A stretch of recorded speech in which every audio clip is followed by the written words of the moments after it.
ছেলেকে ঘুম পাড়াতে গিয়ে ভাবলাম জামা কাপড়টা মেলে দিয়েই আসি, তারপরে ঘুম পাড়াই। হয়ে গেছে মেশিনে কাঁচা, এই যে অনেক জামা কাপড় দেখতে পাচ্ছ, অনেক জামা কাপড় হয়েছে। রোজই হয়, রোজই গাদা গাদা হয়। দেখো বেড কভার বেশি, ছেলেরা এত, দুই ছেলেই আমার কিছু খেলেই একদম বিছানায় লাগিয়ে একাকার করে নিচে পড়ে গেল গো। এই যে পুচকুটো দাঁড়িয়ে আছে, প্রচুর জামা কাপড় হয়।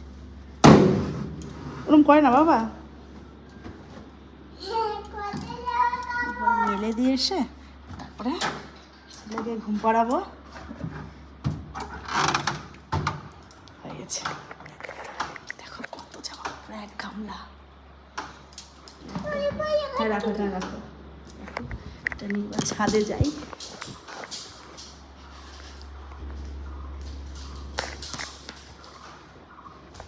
বাড়িতে এখন দুজনেই আছি, ওর ঠাম্মি ওর বাবাই দোকানে, বড় ছেলে স্কুলে, আর আমি আর ছোটুন এখন বাড়িতে আছি। প্রচণ্ড রোদ, প্রচণ্ড রোদ।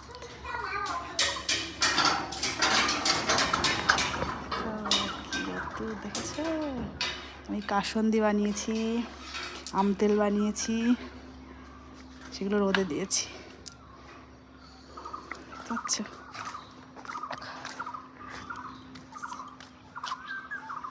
আর ওইটা আম তেল বানাবো কালকে। আমটা কেটে রোদে রেখেছি। বাবা তুই আসিস না, চটিটা পরে নে, আসিস না, আসিস না, কি বিভৎস রোদ বাবা।